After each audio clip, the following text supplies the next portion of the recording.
Oh, welcome to a brand new series. I am playing the Beginner's Guide.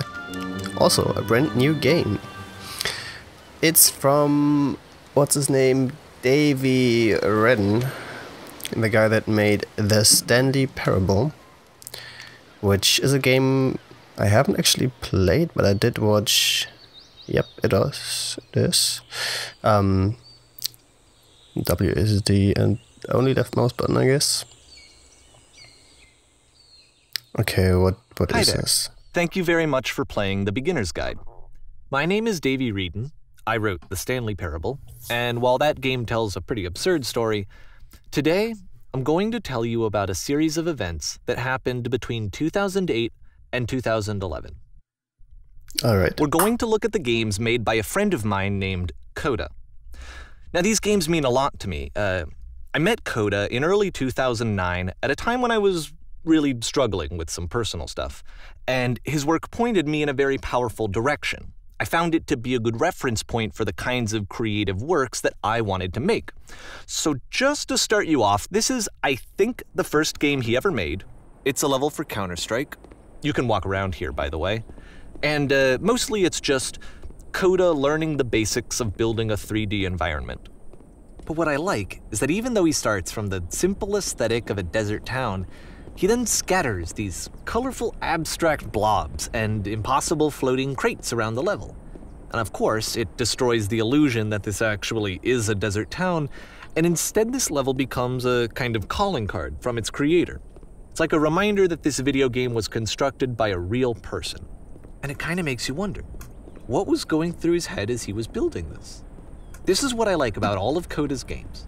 I mean, not that they're all fascinating as games, but that they are all going to give us access to their creator. I want us to see past the games themselves. I want to get to know who this human being really is. And that's exactly what we're going to do here. So, it's 2008, Coda starts making these games, and he never releases any of them. He doesn't put them onto the internet, he just makes them and then immediately abandons them, and they sit on his computer forever. And I think he really understood this image of himself as a recluse. At one point, he jokingly renamed his computer's recycling bin to Important Games Folder. So, you know, this was just how he worked. He tended to crank them out one after the other without even really pausing to try to understand what he had just made, until suddenly one day, he just stopped. In 2011, that was it. He made his last game, and then he hasn't made another one since. And that's why I've taken this opportunity to gather all of his work together, is because I find his games powerful and interesting, and I'd like this collection to reach him, to maybe encourage him to start creating again. And if the people like you who play this also happen to find his work interesting, then I'm sure it'll just send that much stronger of a message of encouragement to Coda. So thanks for joining me on this. If you have a particular interpretation that I haven't mentioned here, or if you just need to get in touch, you can email me at daveywreden@gmail.com. Okay, that's about it for introduction. Let's take a look at Coda's first proper game. As each game is loading, I'll show you the date that it was completed. This first one was made in November 2008. Well, this is rather interesting. So yeah, I don't have any clue what this game is about. I just know it's by the guy that made the Stanley Parable, which is a really weird but awesome game that I haven't played just. This game is called Escape from Whisper, and it's one of the more generic games you'll see from Coda. The shooting sounds really low. Just saying, Coda.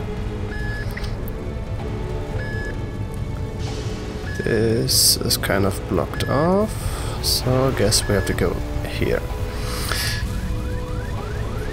And yeah, I assume we have to kind of find out what happened to Coda from the first minutes here. I have absolutely no clue, which is, I think, the best thing to do with this kind of game. Can't go in there. It kind of looks like this game was abandoned mid-development. For instance, you have this gun, which you'd think would indicate that there are supposed to be monsters or enemies somewhere, but then clearly there are no enemies anywhere. You can't even reload the gun when you run out of bullets. But ultimately, we don't really know. Maybe Coda thought that actually it was complete the way that it is. And I think that we should talk about his games for what they are, rather than for what they're not. I'm trapped. Enemy force neutralized. Begin ship evacuation. Oh, but we can go out into space? I love how you can see the bottom of the universe from this room. That's awesome. Yeah, I love these self-aware games, breaking the fourth wall. I really find that interesting and entertaining. Apparently, this space station has a labyrinth on it. Sure, I don't know. There's really no reason for it that I've ever been able to discern, so in the interest of time, I'm just gonna skip you on past it. Thank you so much. Okay, this is the part that's interesting. The game has this narrative about the whisper machine and how it has to be turned off, and then you get to the engine room. Hey, you there, in the engine room. You could save us all. That beam is powering the whisper machine.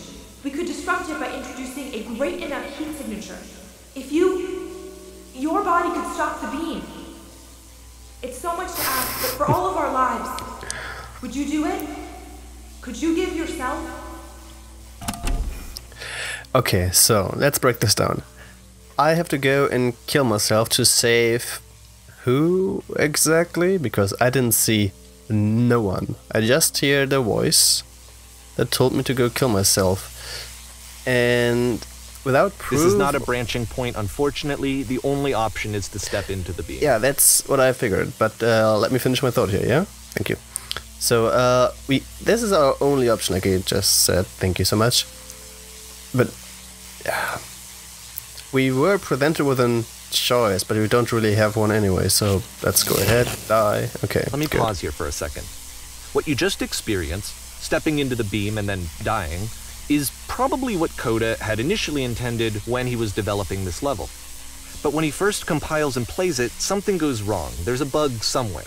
And this is what happens instead. Wait, what? But we did just die? But okay, let's...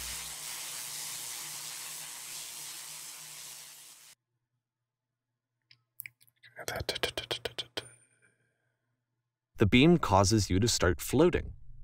And this is an important moment for him.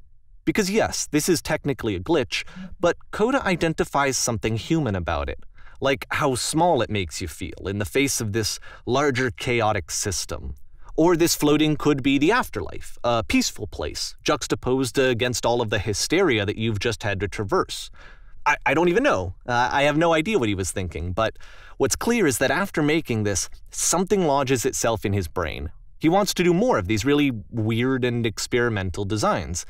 So he stops work on this and moves on to a stream of tiny little games that go in all sorts of directions. Let's go ahead and take a look at the first game he made after leaving this one behind. Let's do that.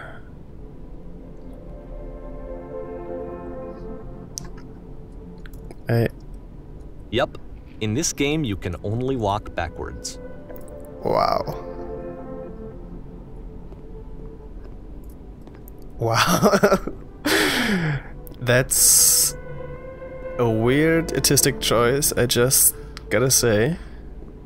Also, the ground isn't connected to anything, it's just kind of floating. So it's a short and relatively minimalist experiment combining motion and narrative. It is less advanced than the previous game, but actually it seems to be more focused, more complete. Coda's trying to give it a unique voice rather than simply basing it on a pre-existing trope.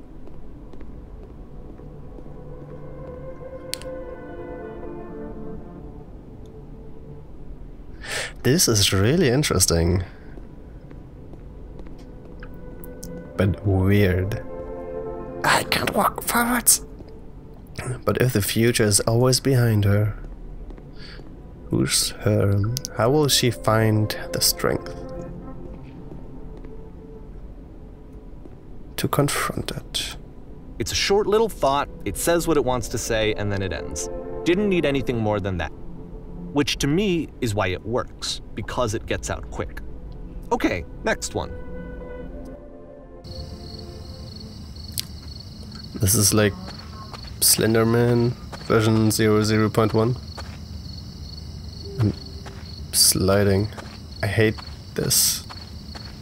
You are now entering. I was kind of hoping there would be another sign somewhere, and no, there's nothing on the backside of that one.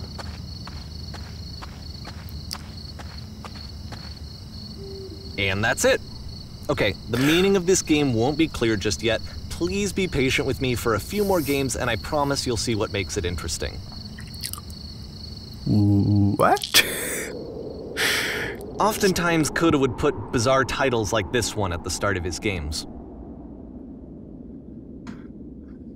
I wish I'd known him at the time that he was making these early games.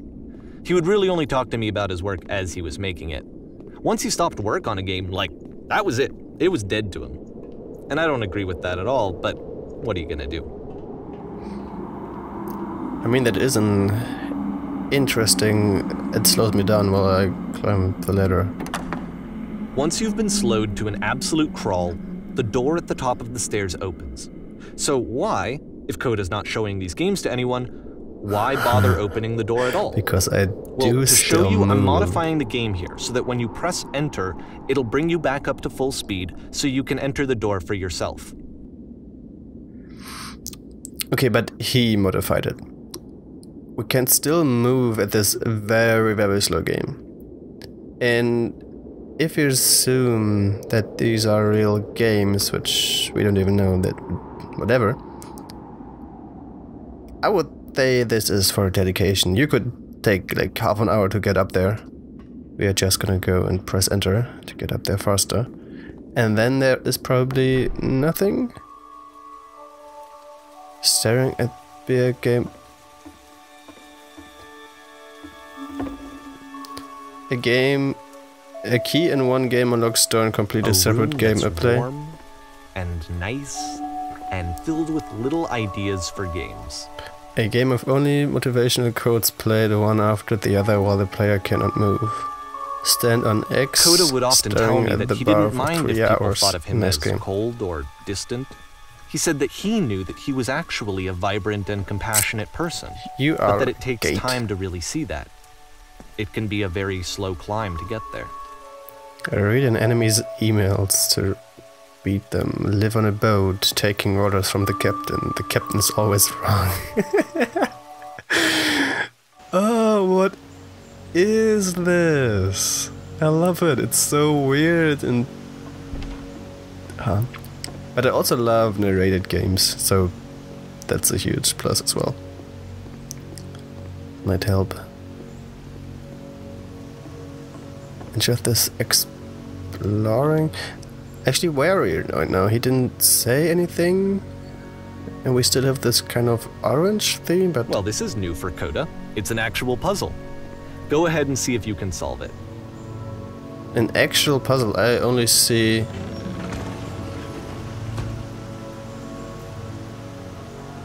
the lever.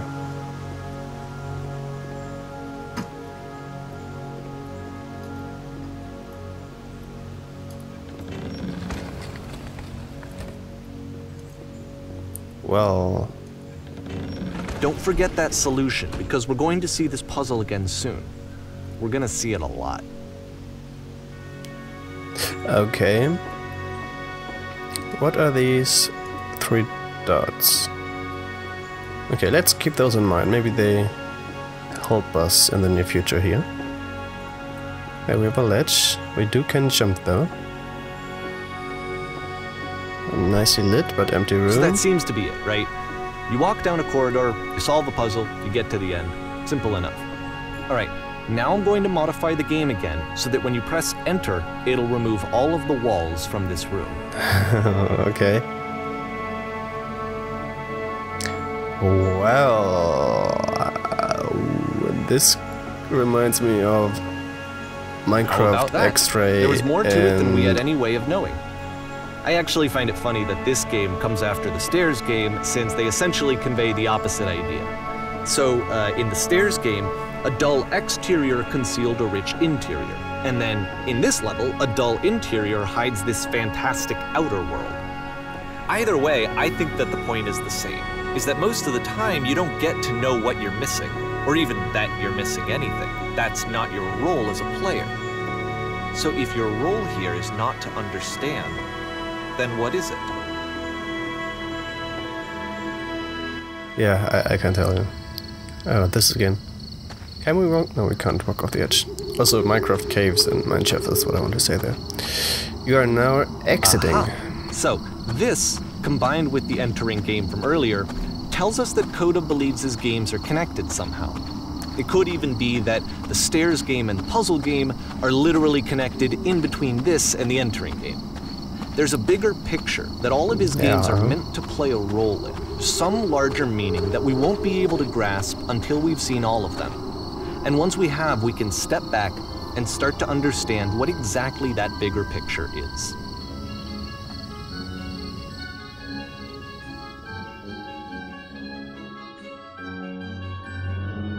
The great and lovely descent. Alright. I think this is gonna do it for the first episode. I hope you've enjoyed, and I'll see you in the next one. Bye bye.